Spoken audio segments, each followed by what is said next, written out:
Good evening, ladies and gentlemen, and happy Halloween. Welcome to another episode of If You Haven't, You Should. We're doing something a little different today. Instead of 5 reasons to play a game, it's 5 games you should play for Halloween. Number 1, Zombies Ate My Neighbors. This is our fun filled entry to the list. This is a co op game, originally released on the Genesis and the Super Nintendo. This sounds fun for a partner. So bring your player too and have some Halloween fun as you run around and try to rescue your weird ass neighbors. The levels are a lot of fun. There's a lot of different themes like the backyard barbecue. Basically, you're just running around the regular neighborhood. There's water, there's lizard men, there's chainsaw wielding, Jason hockey mask wearing psychopaths, there's aliens, there's werewolves. There's all sorts of different things to encounter and try to stop you. There's different weapons you can use. You start off with a water gun, and then there's like a grenade that's basically cans of soda. There's a fire extinguisher, there's a weed eater. And if you're not quick enough, the monsters will kill the neighbors before you rescue them. There's a cute little radar over there on the screen that you can use to kind of guide you around. Different levels, different themes. Like this level right here is the Killer Toy Factory, basically. It's got Chucky-style dolls with axes that try to stop you.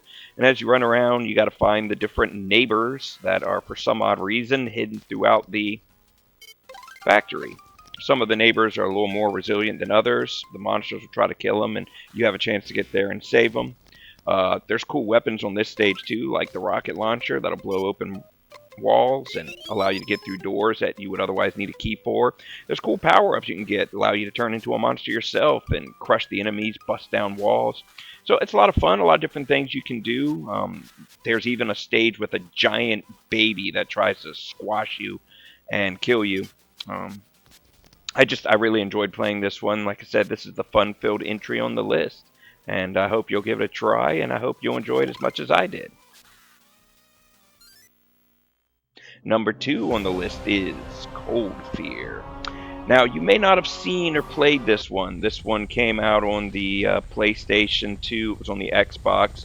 It came out shortly after Resident Evil 4 and was greatly overshadowed by it. As you can see, it kind of starts like a regular Resident Evil game.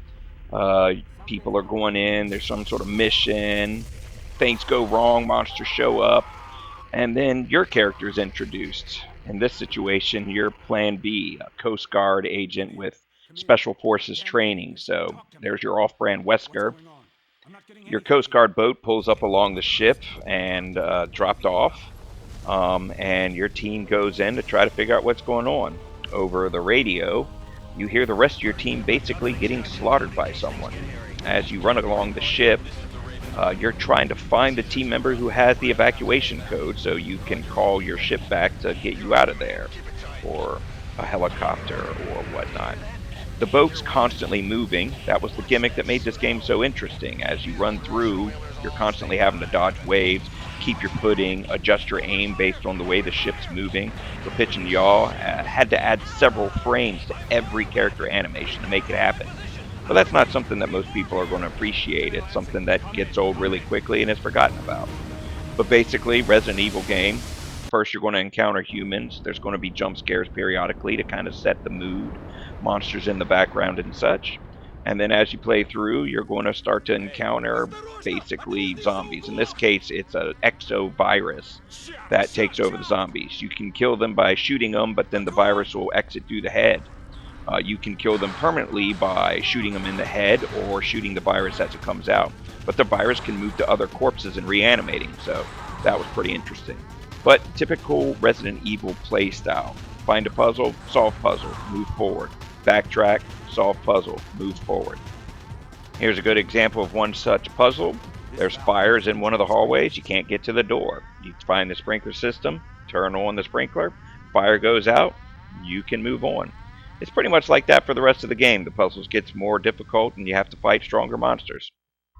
This is probably my favorite one on the list. Number 3, this is Haunting Ground.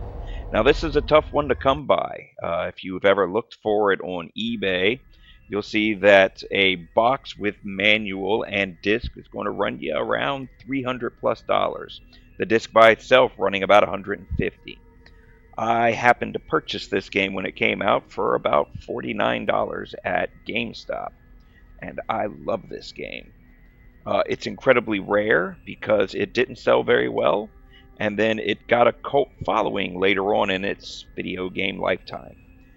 It is made by Capcom, so it does play like a Resident Evil game. It starts off with a nightmare type feel to it. You play as Fiona, and she's locked in a castle. You start off in this cage with only a bedsheet. So, for the first part of the game, you're kind of just wandering around in a bedsheet feeling very vulnerable. You find this leash or a collar that belongs to a dog named Huey, so you know at some point you're going to find a dog. You hope. You hope that collar's for a dog. I think the game's trying to make you feel vulnerable. So at this point, when this creepy lady shows up, very Magenta from Rocky Horror Picture Show, I think, kind of a new age version. She gives you some clothes, and you're allowed to finally get out of the sheet, but right off the bat, you can tell somebody's watching you. Creepy pervert behind the painting. But your character goes ahead and changes anyway.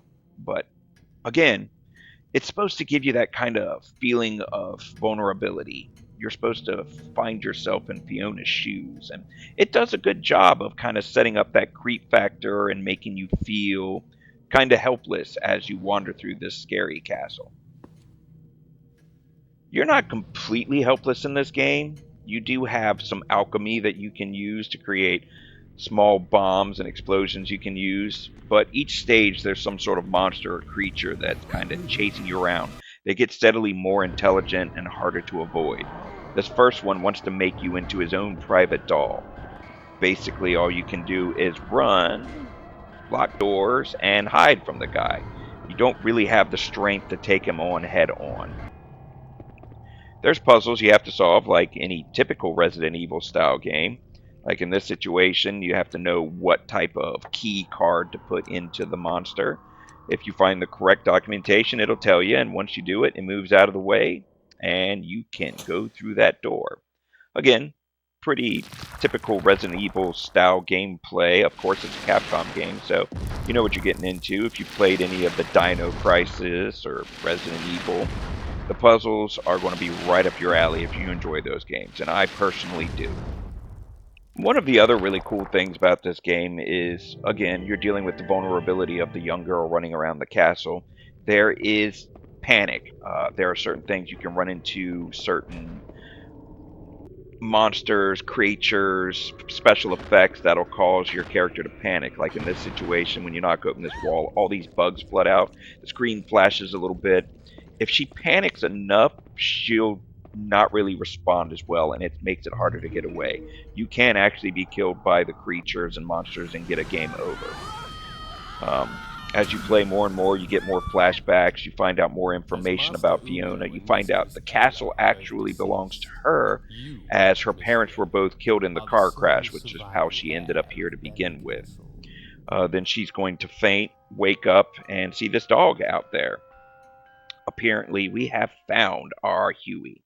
You go and rescue the dog, and then shortly thereafter, said dog comes to your rescue. And this is really where the game begins.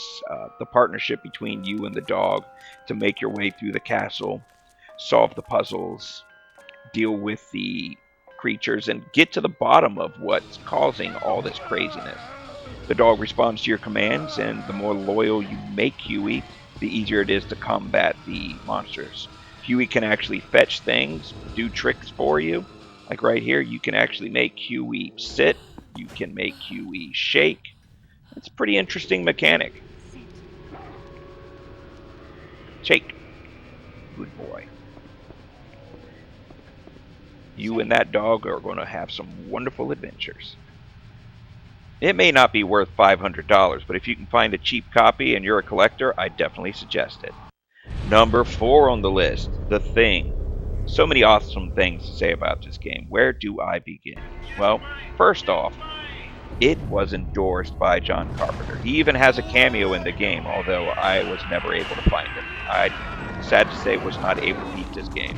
I loaned it to somebody and never got it back, and it took me years to find another copy, and this is actually my first time playing it in probably 10 years.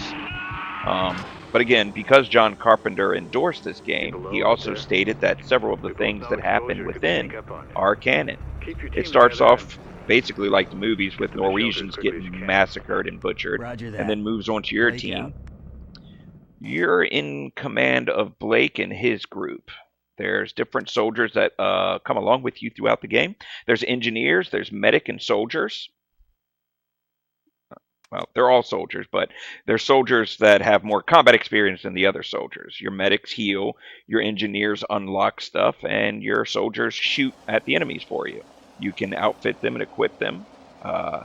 There is fear and paranoia that affects them. So when you stumble upon an alien UFO, that's the one that was trying to be repaired by Wilford Brimley in the first movie. They start to lose their cool, and you have to do things to calm them down. Sometimes it's just giving them some ammo. Sometimes it's giving them a better gun. Sometimes it's healing them. There's different things you can do to improve their state of mind. One body identification. And here we find out what happened to Childs. And what appears to be apparently he froze to death after all, and he wasn't an alien some imposter. kind of unidentified craft. Now, where did MacReady get off to? I don't know. Like a UFO. And as you move through the game, you'll encounter more and more soldiers from the original team you're there to save, I guess. It's Blake. This is one. This is Pierce. No way. And he wants you to find the medical test that'll prove you're not one of the imposters.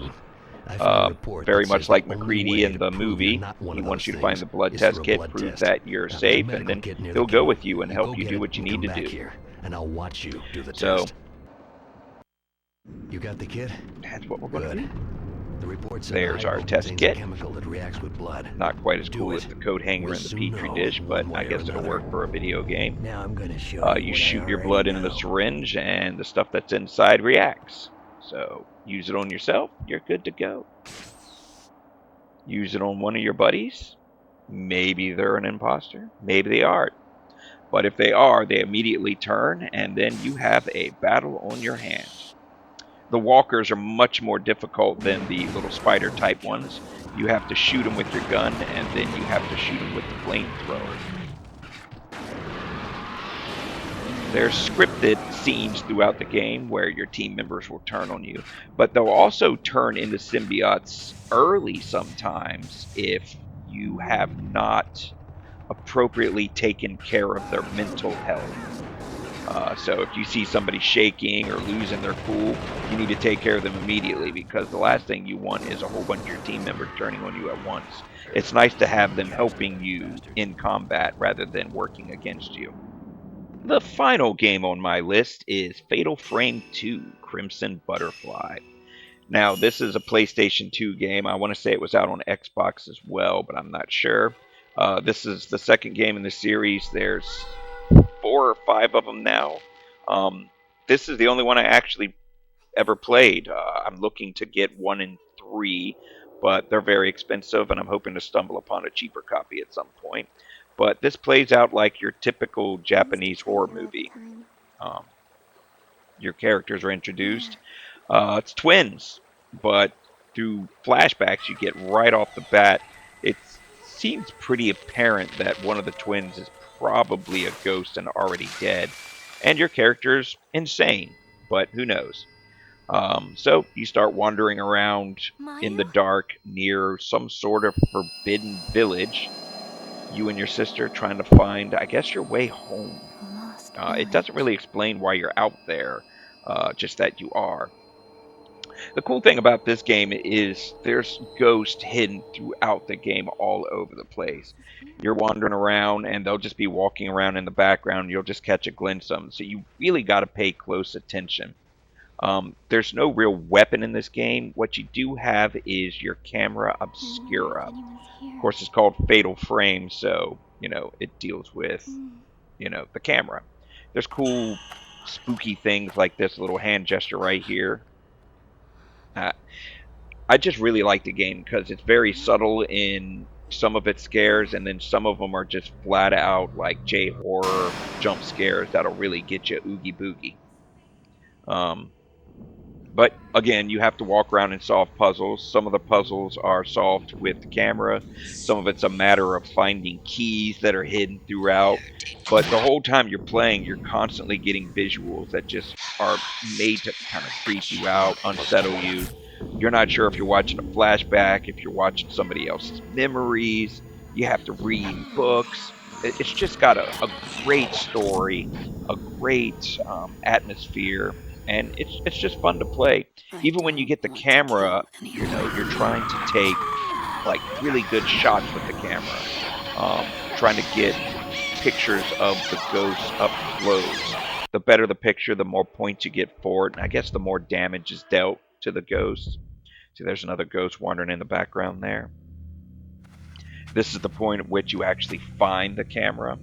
If you're going to play some of these old games, as I found out now on these newer TVs, they're very dark. I had to turn the brightness all the way up to get, just to be able to see what was going on. But there's our cool camera. And we get a cool flashback of, I guess, the inventor of the camera, or the last person to own it. But you can see it's got pagan symbols all over it, and creepy writing, and this guy's going to go to this weird shrine, and yeah, just gotta wait for just the right moment to take the picture, to capture the ghost properly. What was that? Yeah. So then you get a little tutorial on how to use the camera, and this is where the game actually really begins. You get the camera, you pick it up, you can look through the viewfinder, you can see different things with the camera. It's got a little filament that lets you know when there's ghosts nearby. The camera obscura. Pretty cool stuff. What's that? If you enjoy Japanese horror, I really enjoyed this one.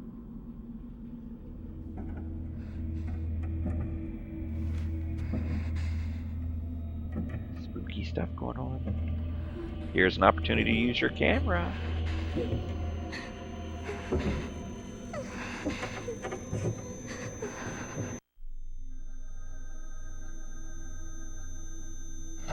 Boom! So see the little filament down there is glowing. That's how you know it's time to use your camera. And when it's green, that means you can take the picture. And ka-ching!